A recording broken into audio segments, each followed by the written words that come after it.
Hurricane Season. It's the first dangerous season that players will encounter in the Shipwrecked DLC of Don't Starve, or the Island Adventures mod if you were playing Don't Starve together. And it's generally very scary, especially when you encounter it for the first time. You have to deal with extreme winds, very frequent lightning, and finally, a living tornado that hunts you down. Sounds pretty scary, right? Well, I have been a very long-term denier of hurricane season's danger. So, I decided to put myself up to the task of seeing just how dangerous this season can get by creating a heavily modified version of hurricane season and seeing if we can answer the question: how long can you survive in the ultimate hurricane season? Well, sit back, crack open your favorite can of ballfin-free tuna, and let's dive down into this very dangerous world. Day 1 starts with us immediately in the midst of a hurricane. Thanks to us turning the weather setting to lots, that's something that we must get used to, as it's going to be permanently rainy. Despite this, we do the basic shipwreck stuff, gathering resources, creating tools, and using those tools to get even more resources. All while getting more and more soaked and dealing with the wind, which was annoying for sure. After I get the supplies, I create a tropical parasol, and then realize that it pretty much was null at this point. But I kept a hold of it because I thought that it would give me lightning immunity. Man, it sure would suck if this item did not give me lightning immunity, am I right? I also prepared a torch for the coming night, but then realized something. Not only is it permanently raining, which reduces the lifespan of torches and other fire-based lights, we also have to deal with the constant wind. So torches are actually a pretty bad idea.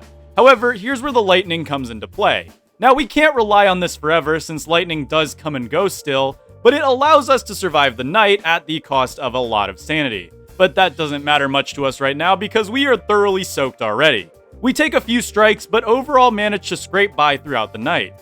Day 2 started with a hurricane in full force. Yes, it's true that hurricanes would be practically always active throughout this challenge, but the hurricanes will still experience a very slight push and pull effect. Much like in the base game where you get a period of calm and a period of stormy. Except in this challenge, it's a period of very stormy and very, very stormy. So that's great.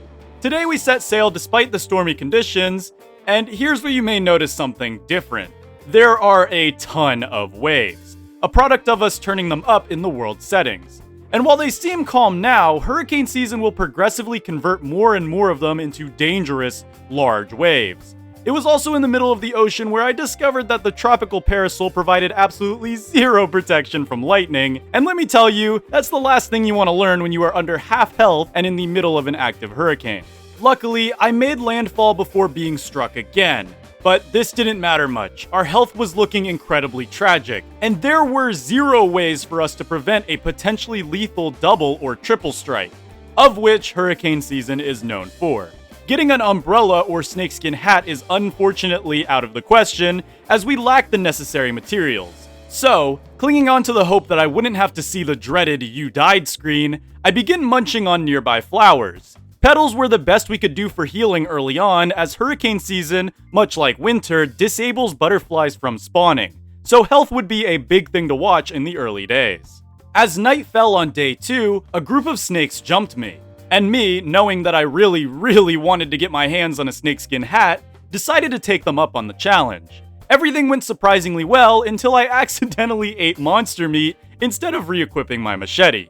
Ouch. Now, things were absolutely do or die. The lightning storm had subsided, but we knew that another one was quite literally right around the corner. Luckily, we did manage to score some snakeskin from our little brawl we had, and went into day 3 with 2 snakeskins in hand, more than enough to make the snakeskin hat, but we would still need a bone shard and an alchemy engine, both of which were far out of reach.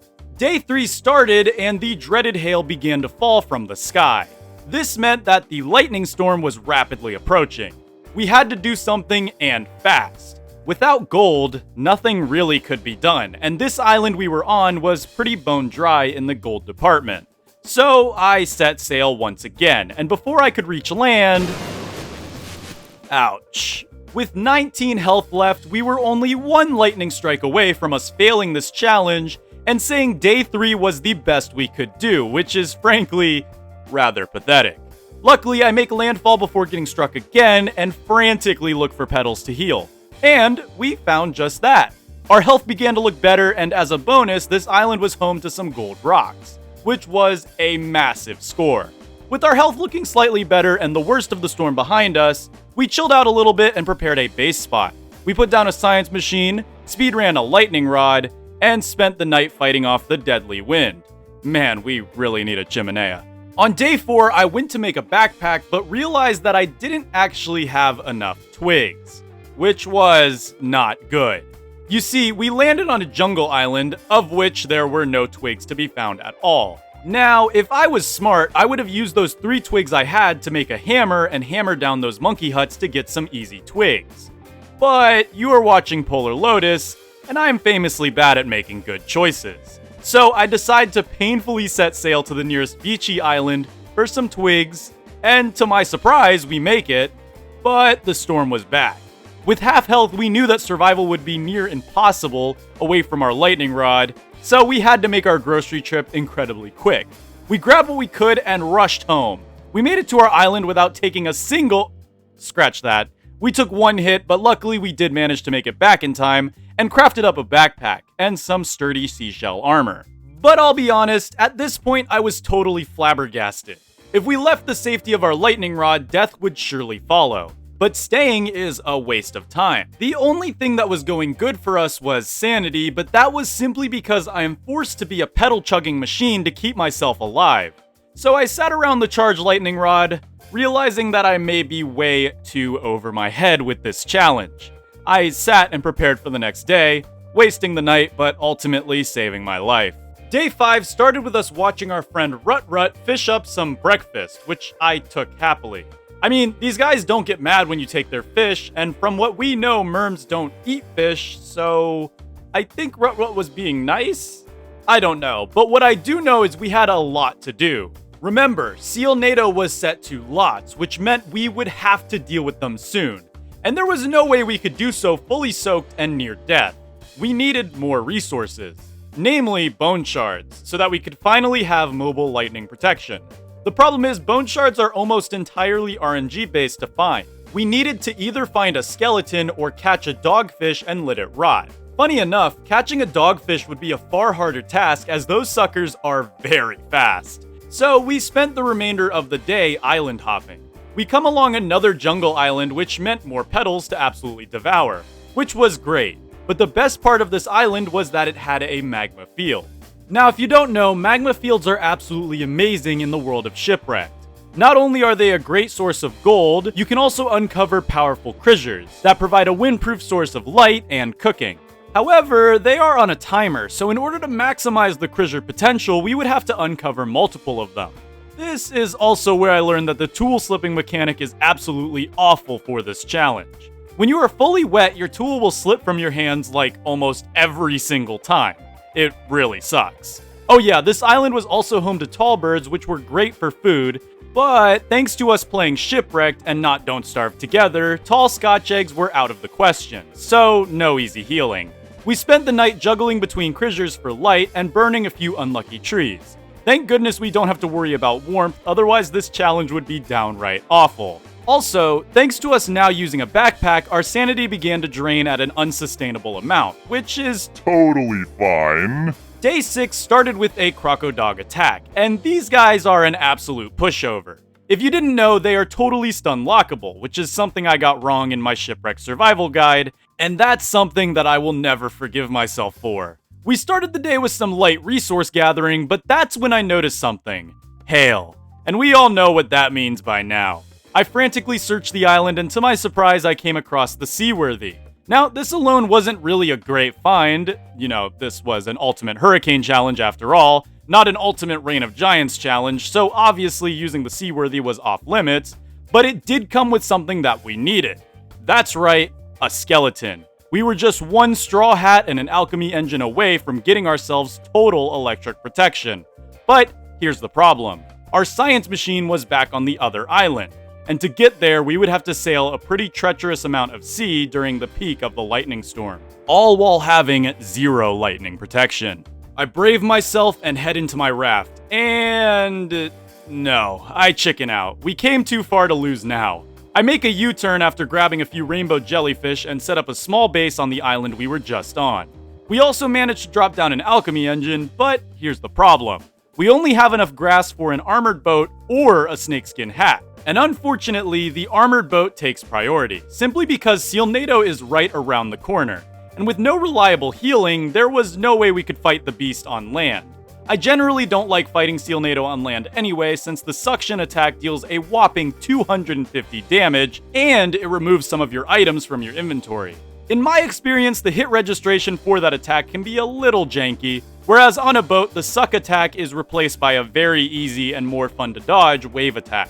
So we spend the night getting the resources to craft an armored boat. Day 7 starts with us gathering more resources, and let me just show you what I have to deal with here.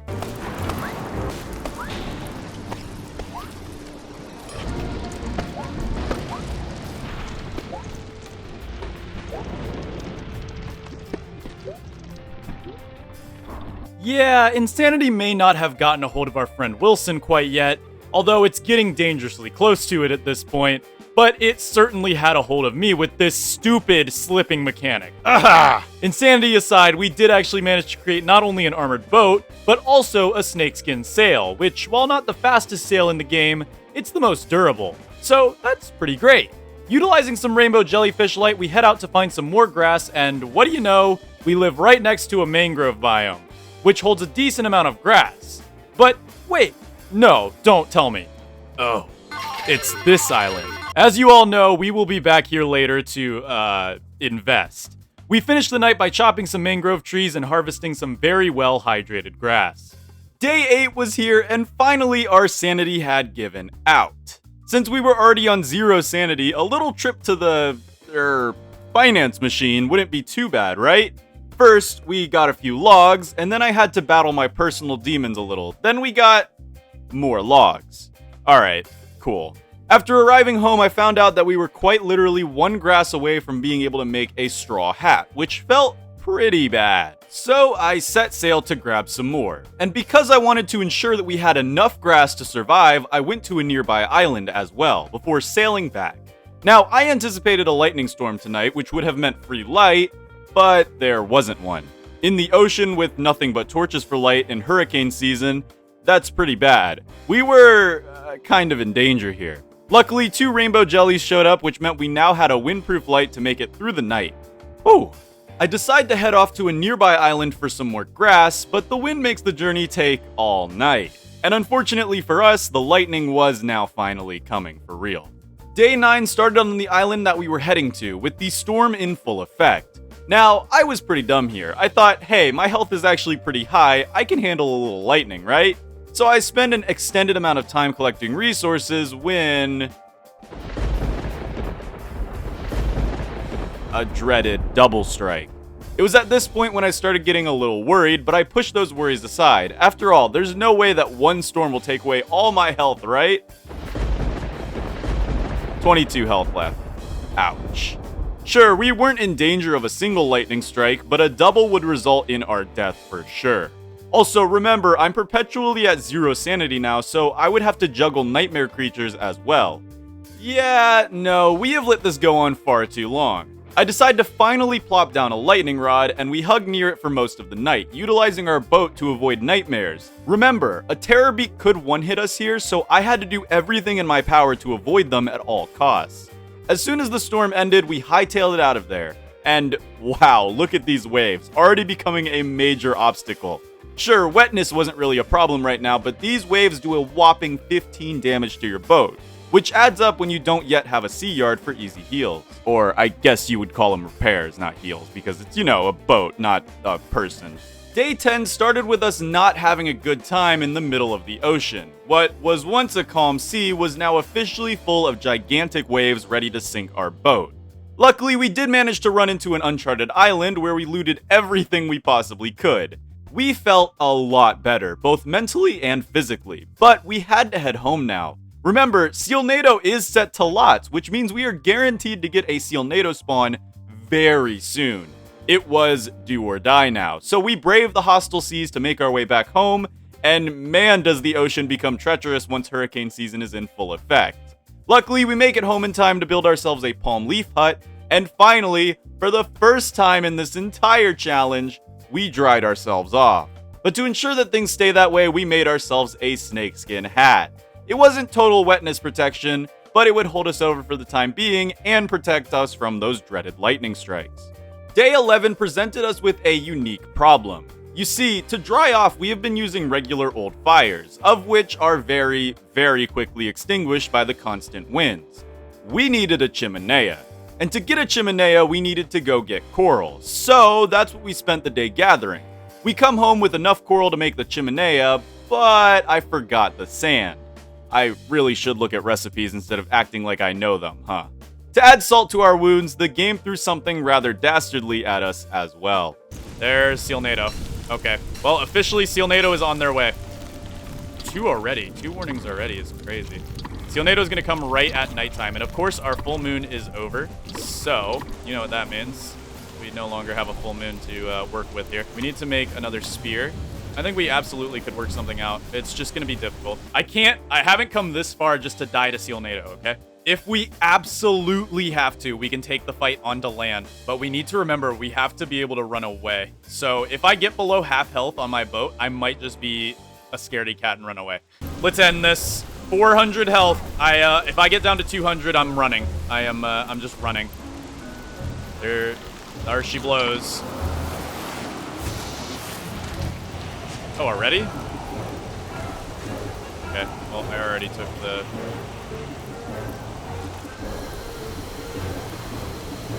Okay, it's the same sides every single time.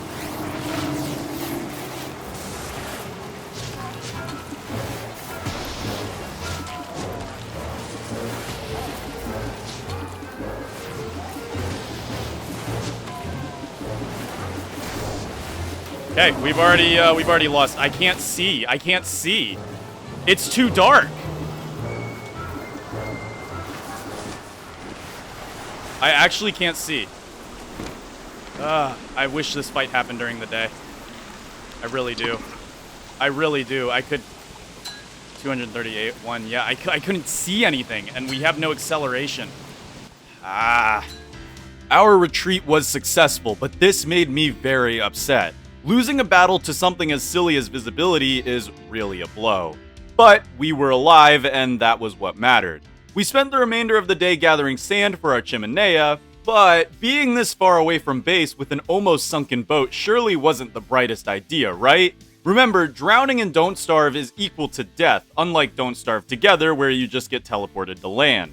Day 12 started with us collecting some sand before setting sail for home, and ouch, that boat health is not looking too good. Luckily, we do make it home without sinking and make our very first chimenea, which is windproof and floodproof fire. Very epic. Other than that, though, we head out to collect some more resources, which takes a while because of the wind. Man, if anything, I feel like the wind was the worst mechanic for us here, but hey, whatever. Day 13 started with the lightning storm denying us resources. Actually, wait, what resources were we even trying to get? Well, I wanted to make a tar extractor. Earlier, we had found a tar field near our base spot, and if we can extract that tar, then that brings us one step closer to making the sea yard, which is by far the most powerful item in all of Shipwrecked. It's basically a free infinite boat repair kit.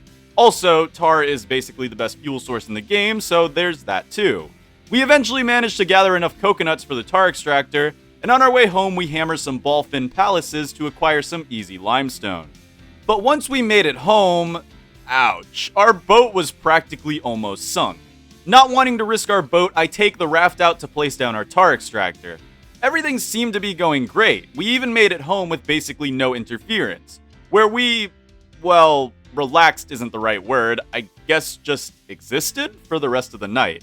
Day 14 started with us fighting our own demons, and that's when I realized something.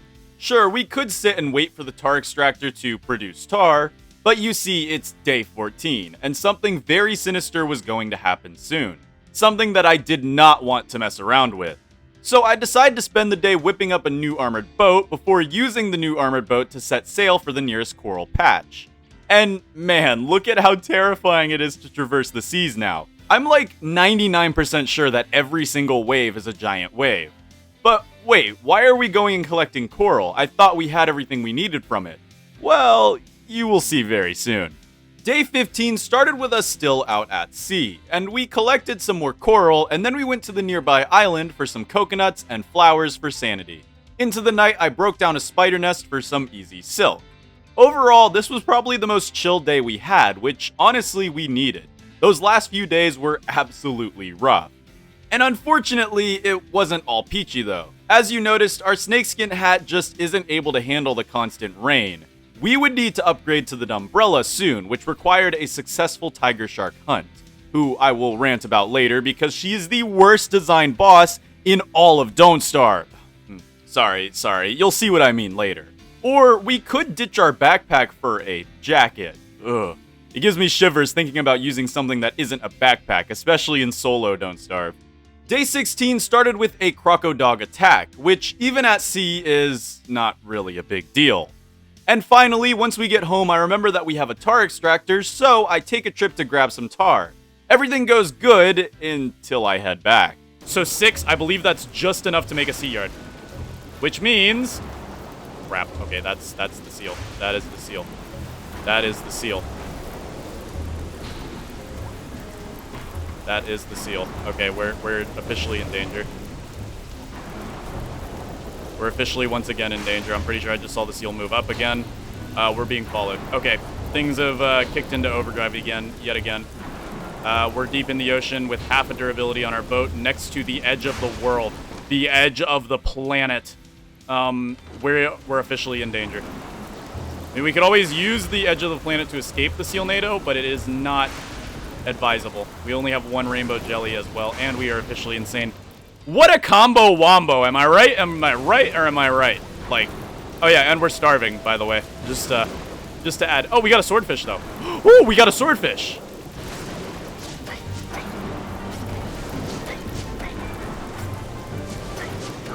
Nice, we got it. Look, this wouldn't be the last time I encountered Sealnado.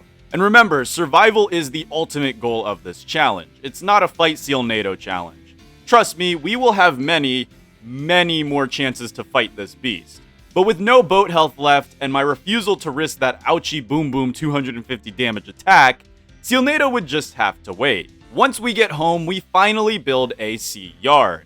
We now had a reliable and cheap way to repair our boats, which is pretty darn great if you ask me. And we spend the night trying to dry off and fighting off our own demons in the midst of a full-blown hurricane. Day 17 started with an instant end to the hurricane? Also, the wind was gone.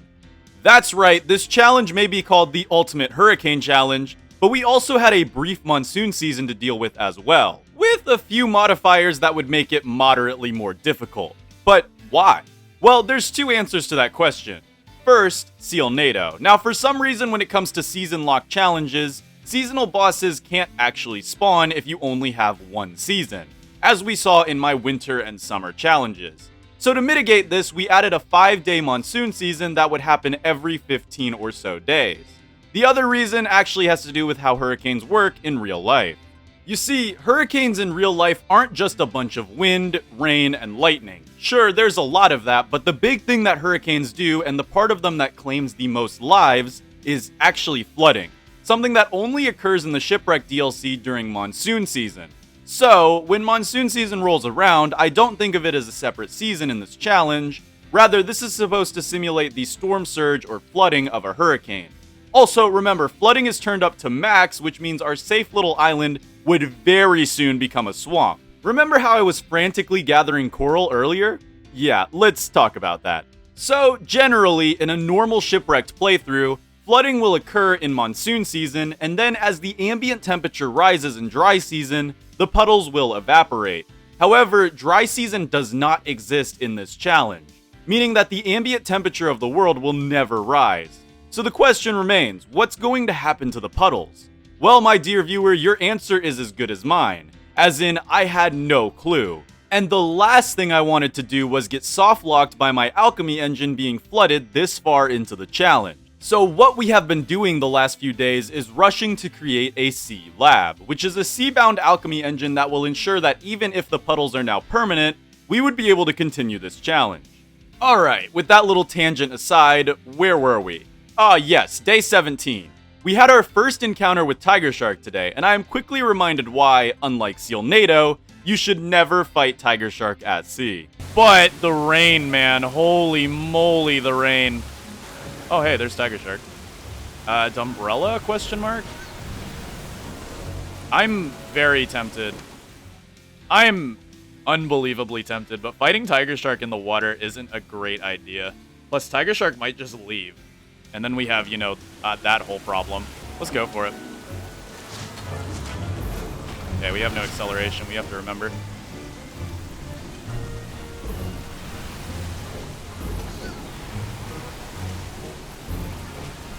Okay, fighting Tiger Shark in the water is a no-no. I've learned my lesson. Yep, I'm just gonna jump again. Okay, fighting Tiger Shark in the water is a no-no. I forgot how agile this stupid thing is in the water. We should be able to lose her. Hopefully. I don't want to have to fight her on land. This might be a mistake. Okay, this is a bit of a problem, actually. Messing with the Tiger Shark might have been a bit of a mistake. We can use the edge of the map to escape for sure, Let's just go ahead and do it. This is one of the ways we can escape from the Tiger Shark. Okay, that's going to cost us sanity, I know. But hey, it's we're gonna be fine. After that tragedy, we spent the rest of the day treasure hunting while making our way towards the sandpile beaches. We only needed sand for our sea lab, but we had to be quick if we wanted to beat the floods. Because, remember, they're set to lots, and I have no clue how fast they're gonna flood my island. Day 18 started with us gathering sand, which was the final sea lab ingredient. We then found a very cool skull island, which we looted for gold, and then made our merry way home. All the while keeping our fingers crossed that the floods haven't started yet. And... whew! No floods. We create our sea lab and celebrate with a little chilling under the palm leaf hut. With our sea lab now secured and in our metaphorical backpack, I felt far safer on day 19. I was ready for the potentially infinite floods, and as for interesting things that happened today, well, we had a battle with the sea police for some gears. The floods did begin today, and very, very quickly took over our entire island. Yeah, not great, but we had our sea lab, so living on the ocean wasn't out of the question. Speaking of things ocean, we crafted up a few trawl nets that you may notice in my inventory here. Shipwrecked veterans will know why I have these, but if you don't, well, you will find out tomorrow. Day 20 was here and it was time to go trawling. The catch we were looking for wouldn't actually fit in this net, however. That's right, we were going to take the oceanic boss, Quacken, on. Now, even I'll admit this is far later than I would normally fight Quacken in a Shipwrecked playthrough, and generally I would recommend fighting Quacken before the end of your first mild season to get that sweet loot, but alas, we're here now and that's what matters. Unfortunately, someone gives us other plans today. Oh no, well, I guess Quacken's gonna have to wait. Okay, I did not expect that to be a thing that we have to deal with now. Remember how I said I set Sealnado to lots? It works properly here. It does, it works properly here. Okay, so Sealnado is on their way. We don't have a boat repair kit, but we do have more boats back at home. We can fight Sealnado at home. I really don't think that's a terrible idea. We have a Cutlass Supreme. We can do this, everybody. We can do this. Quacken can wait. Absolutely, Quacken can wait. It's on its way. Cutlass Supreme does extra damage to Quacken. I mean, Sealnado.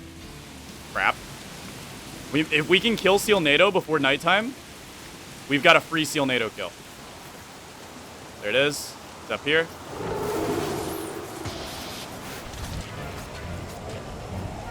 Make it through the mail slot here. Okay. Going to do the outward blow.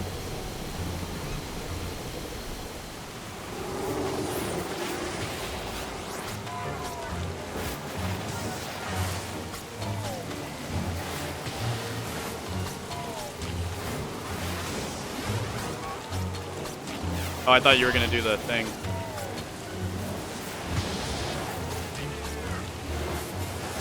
Okay. Normally get out of this. Yeah, we can take one hit from the waves. This is where a purple grouper really does come in handy.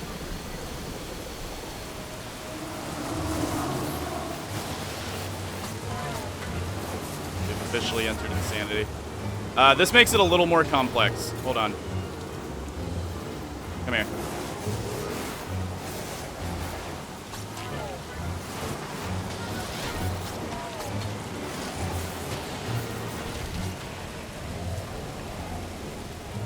Now, if we need to run away, we can. It's not a problem to run away and wait till day. Honestly, let's wait till daytime. I can handle this during day, but Sealnado does not heal. I think it's mad at me. But we need to heal. Sealnado doesn't need to heal, but we need to heal. Is that Crocodogs I hear? Great. Alright. That's Crocodogs, yeah. What a wonderful time for Crocodogs, am I right? Alright. Oh, boy. Alright. They're gonna come during the day. We have enough food to hold us over for the night. Yes, sir. Maybe fighting Sealnado on land is actually easier. I'm just so used to fighting Sealnado with purple groupers. Like, I'm used to having purple groupers by now. And when you have purple groupers, it's unbelievably easy. But in this case, we don't have purple groupers. We have to rely on our... Oh, yeah. Hi, how's it going? Okay. Oh, well, there we go. That's that. Day 21 was here, and finally, our rematch went the way we wanted it to. Wait, why am I... Oh, well, that was uncalled for. Look, to be fair, I was pretty upset about Sealnado ruining my fishing trip. Utilizing the iron turbine that Sealnado dropped, we were able to craft up the Iron Wind, the best sail in the game. That's literally just a motor. Realistically, we should have had this after the first attack, but hey, I'll take it now. We spend the remainder of the day gathering resources and overall enjoying our newfound ocean mobility. Day 22 started with, oh my goodness, dude, the Insanity Filter plus a Rainbow Jelly and Hurricane Season's Color Cube is awful, holy moly. Oh, abominations aside, Hurricane Season was back, and we set out to trawl once again. I really should have set Quack into more too. I just want a Thulsite Crown. Oh, let's go. All right, that's beautiful. All right, hold on. Give me a second. Give me a second. Hey, give me a second. Give me a second. I was not ready for you. All right. I was not ready for Quack, and I'm gonna be honest. All right. Either way, we're already soaked, so taking more soaking damage, not gonna be a problem. All right, I'm guessing the head's over here somewhere. Let's move. Yep, right there. All right, let's get it. Look at how fast Quacking goes down, man. All right, there's the head. All right, we go this way. This is, by the way, this is the joke that is Quacking. Now, Quacking is a cool boss design, and I love the design of Quacking, but you have to admit that this thing is a joke. Come on. There. All right, this should be the last one. I definitely think the Quacking deserved some sort of buff. Yep, there we go. We just won. That was a boss, ladies and gentlemen, and we got the booty bag. With Quacking now down, I realized that I have quite a bit of money, and no sanity. This would be the perfect time to invest, right? Well, now it was time to figure out if the puddles were here forever or not. Because if so, we would not be allowed to use the Machine of Greatness as it would be flooded. With our fingers crossed, we approached the blessed island of infinite riches, and to my surprise, the floods were gone. It was a miracle. I guess that explains that then. Puddles are tied to monsoon season with an overlap in dry season. It has nothing to do with world heat and is only just a coincidence. We spent the rest of the day absolutely living the dream, if the dream in question was this. In fact, we spent the next 3 days doing this. No, I don't have a problem. This is simply investing, I swear. Our retreat ended by day 26, with no really meaningful loot. However, today I actually learned a very powerful trick. If I stand close enough to a burning tree, I am actually able to dry off with just the snakeskin hat. Of course, this would cause me to get burned, but hey, it was a way to dry off on the go, which was actually pretty great for us. Other than that though, we found a Doidoi and the volcano. Two things that will be very important going forward. We finished the day with a skirmish with the local sharks, and man, sea hounds suck. I'm glad Crocodogs were added instead, but these guys are actually pretty tough to fight. Day 27 starts with us getting home and drying off. That trick we found earlier was good, don't get me wrong, but it did cost us health, so it wasn't as effective as simply hanging out around the chimenea. The rest of day 27 was rather chill though. We spent the day exploring, and we came across an unnervingly chill merm, which was fun but kind of creepy. Day 28 started with us digging up some treasure, and... No, we have work to do, we can't afford another investing trip. We managed to find the second Doidoi while we're out here, which was pretty cool. You know, I've never cared much for using the Doidois as a food source or anything, but having them as pets would actually be kind of fun. We then spent the night traversing the ocean, which was already getting rather stormy. Yay.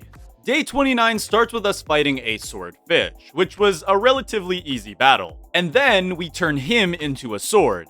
Man, that's kind of crazy if you think about it. We defeated a swordfish with a swordfish sword to turn that swordfish into another swordfish sword. Man, I love Shipwrecked. Once home, we power up our sea yard and then spend the entire night sort of relaxing and organizing our inventory. By now, we had to ask ourselves the question, are we still trying to survive or are we trying to thrive? Well, I wouldn't consider us to be fully thriving until we get ourselves a dumbrella and a nice little spot to call home, but other than that, I can see us living a long and maybe moderately happy time under these conditions.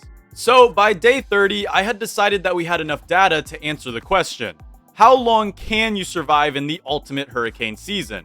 Well, so far it seems like the answer is indefinitely, depending on your luck of course. There were plenty of times earlier in the challenge where I was 1 or 2 lightning strikes away from a game over. But besides that, as soon as we were able to make a snakeskin hat, survivability skyrocketed up. But you know what? I wasn't satisfied yet. No, I wanted to ensure that I was right about the long-term survivability of this chaotic world. So now, let's see if I can survive 100 days of the ultimate hurricane season. And what I can get done within those days, of course. But before we continue, it would absolutely mean the world to me if you could leave a like, subscribe if you aren't already, and if you made it this far into the video, comment a lightning bolt emoji down below. Alright, now that I've done my YouTube algorithm mandated e-begging, let's continue, shall we? On day 31, we went to the volcano to grab some coffee plants, an absolutely vital resource that every shipwrecked veteran will swear by. This gathering process brought us into late day 32, where we finally set sail for home.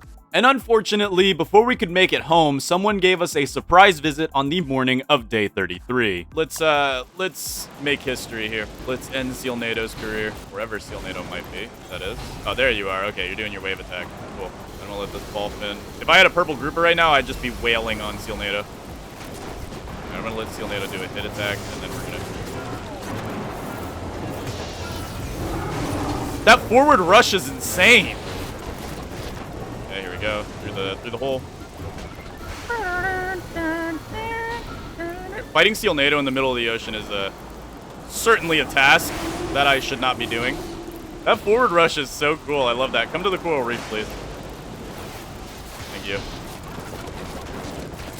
Nice. What a big W. After our second confirmed Sealnado victory and first hurricane season Sealnado victory, we head home to prepare our coffee fields, which we finish on day 34. Speaking of day 34, we also managed to hunt down a whale, which was cool. Fighting these guys is similar to fighting tiger shark on sea, but far less annoying and far, far less dangerous. Day 35 was spent... Day 36, was spent preparing to make our base look pretty by pitchforking up the ground. I was careful not to pitchfork the coast though. If you don't know, the tides can only rise on turfless floor, so yeah, we didn't want our base to become a flood zone every full moon. The next notable thing didn't happen until day 40, where we were insane, fully soaked, and our island was totally flooded. And someone wanted a rematch. I'm not excited to fight Sealnado by any means, but oh, I almost just got poisoned. I would have been very upset. There's the more mosquitoes popping up. Gotta love it. All right, Sealnado, round like what, 50? Let's do it. A big fat W. We're gonna get this easy peasy lemon squeezy. We should leave the base. We should leave the base. We have so much stuff that's just gonna get sucked. We should leave the base like right now, actually. There, I hear you. I hear you. There you are. Come here, my precious. All right, let's just eat this. And there we go. We just wait here. I would love to have a purple grouper. But again, once you get like I seriously think that Sealnado is easier to fight on sea. That's just my personal opinion. That might be wrong. Like, I can see why Sealnado is a little tougher to fight at sea. But once you get the attack patterns down, it becomes way easier and less risky. Because Sealnado is one of those bosses that has a one-hit potential. Unless you're fighting Sealnado at sea, which is what I normally do. Oh, nope, you don't have your thing yet. All right, this should be your suck attack. Then we can get a nice good 4 hits in and then get out. We still hit a wave, but that's fine. Now, I might try something during the next suck attack, actually. I want to test around a little bit. We can afford to get wet. We're already wet. During the next suck attack, I'm going to try something. Although, this should be our last cycle. You can get 3 hits in if you're cheeky. I'm not going to be able to get them in there. We're going to get hit here. That's fine. Oh, we win. All right, cool. Yep. How many times do I have to teach you this lesson? Silly seal. We are getting really good at that. Okay, while we fast forward through some of these days that, while fun to experience, didn't have anything particularly noteworthy, let me take a moment to rant about Tiger Shark. So during this whole time, I was attempting to fight Tiger Shark to get the Dumbrella so that I can finally ignore the rain. However, even set on lots, Tiger Shark straight up just never shows up. I've defeated countless jellyfish and rainbow jellyfish, and only once did that cause her to spawn. And you want to know the worst part? Tiger Shark has a mechanic that is unique to her, and makes her one of, if not the worst designed boss in the entire game. And that has to do with her fleeing mechanic. Okay, so let's say you have a Tiger Shark fighting you, and you are fighting her on land like a smart person because Ocean Tiger Shark is a beast, but Land Tiger Shark is just Deerclops without the range or freezing. Well, once you get Tiger Shark down to a certain health threshold, she will literally jump away into the ocean and flee.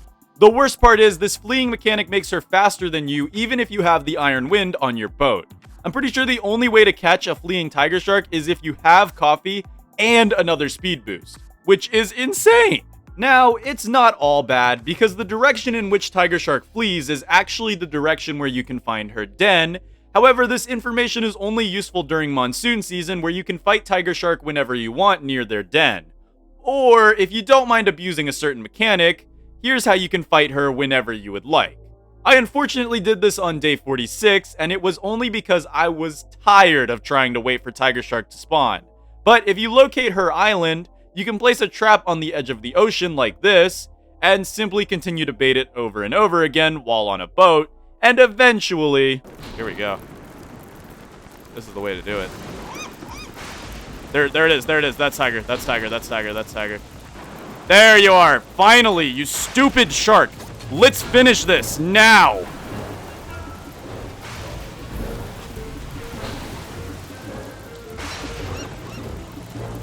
Please don't break my boat.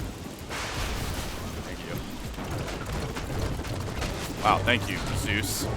That was kind of a combo wombo there, don't you think? Kind of on a time limit here.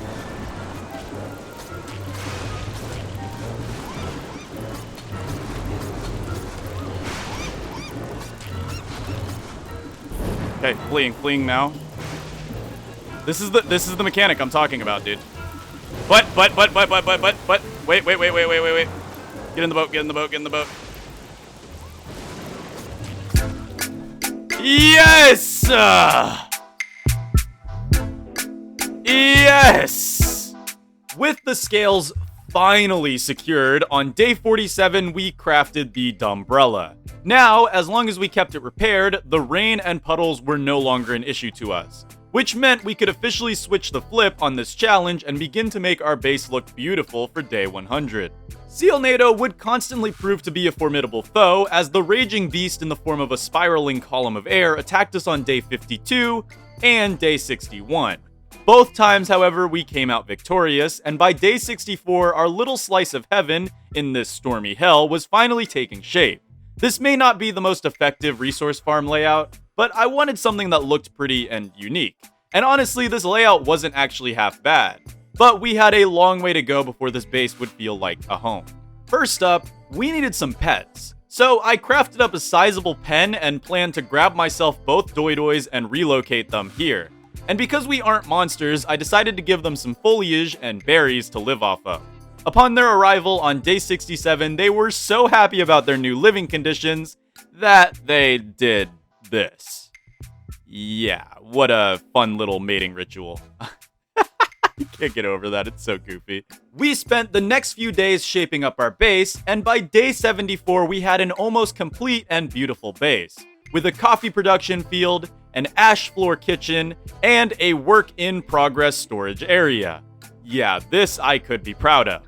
Someone wasn't proud of me though, as we got another Sealnado attack today that was thwarted quite easily.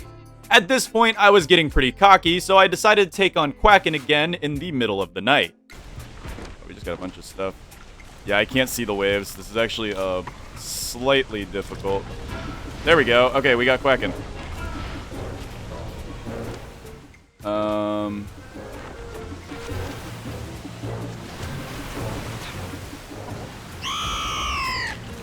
Bye-bye.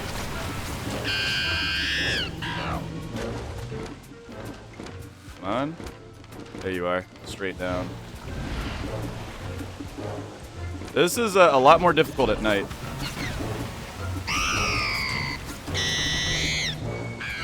This is a lot more difficult at night, I'll say that much. There you go. Straight this way. No, I'm clicking F. Come on.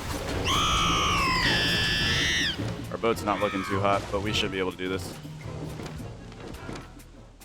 Hey, it's not fun if I can't get myself in some wacky issues.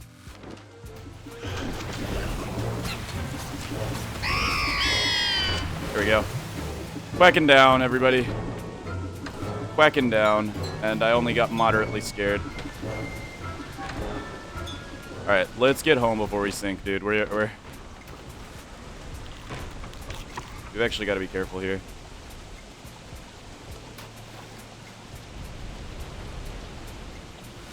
Okay. We should be able to make... Yes, we're at the close ocean. Okay, we made it. 59 boat health left. That was not worth it. I'm gonna say so right now. But hey, you gotta take some risks to live, right? Okay, that was way closer than it should have been. But hey, we were alive and could continue our way to that glorious 100-day mark.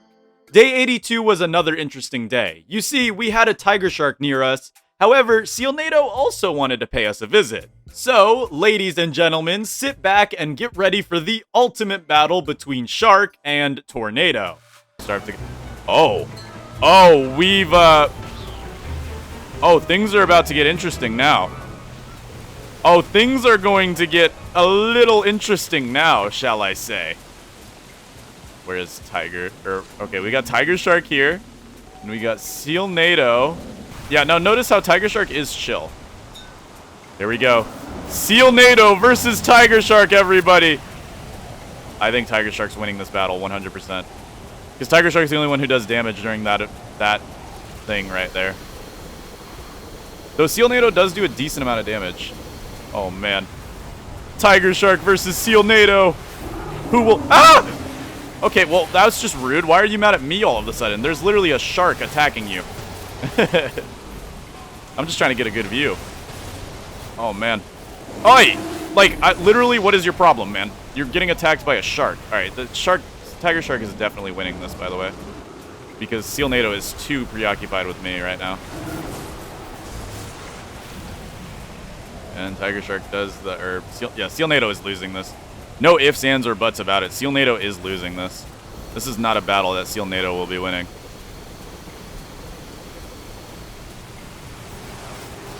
This is not a battle that Sealnado will be winning. I guarantee you it. The Sealnado will weaken Tiger Shark. Slightly. However, dude, Sealnado just gets so distracted. Alright. I'm actually curious. Who's going to win this? Yeah, it's definitely going to be Tiger Shark. Like, look at this. Tiger Shark is getting hit after hit right now. Oh, man.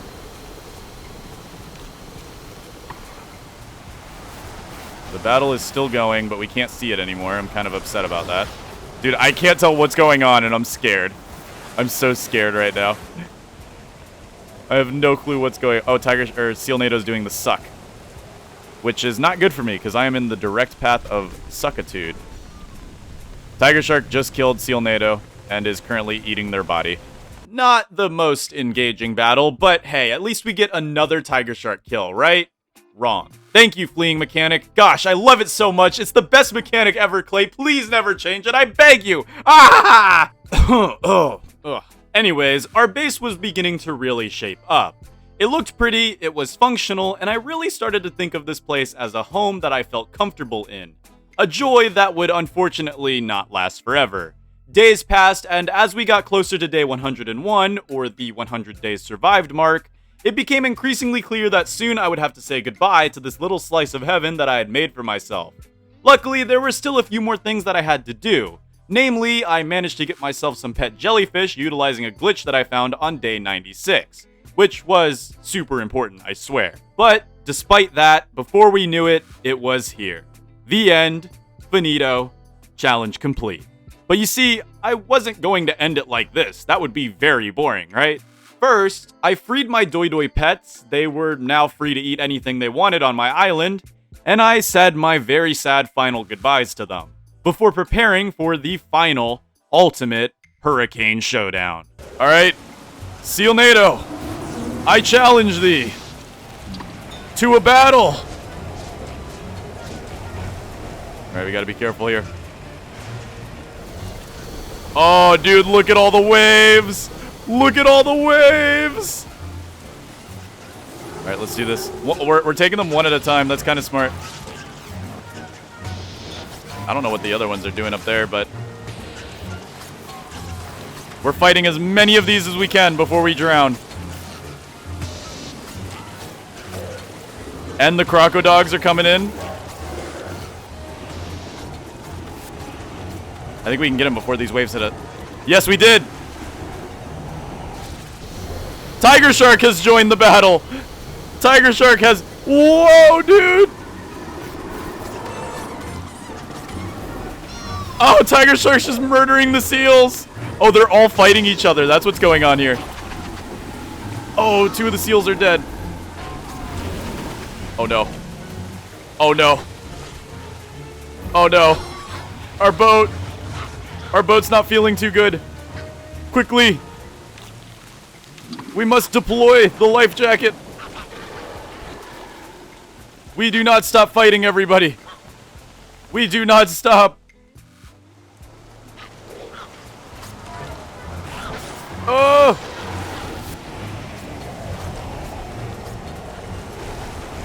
Oh my goodness, yeah, we're done. Oh no! And with that, our journey through the Ultimate Hurricane Challenge ended right where we started, with us waking up on an island with nothing to our name. Overall, I have to say that this challenge was really fun, and I have to give a big shout out to all of the channel members who make videos like these possible. If you want to be super epic and help fund these giant videos, consider joining and being a supporter. But if you don't want to spend any money but still want to support me, leaving a like and subscribing if you aren't already is a great thing to do as well. As with my last challenge video, I will be uploading the entire challenge playthrough in 20-day segments over on my second channel, called Polarlotus Extras, or if you want to look for it with the tags, then it's just Polarlotus 2. So be sure to check it out if you would like, especially if you love listening to me ramble for hours as they have full commentary. But if that's not what you want to watch, then YouTube has handpicked this video for you, so I'll see you there.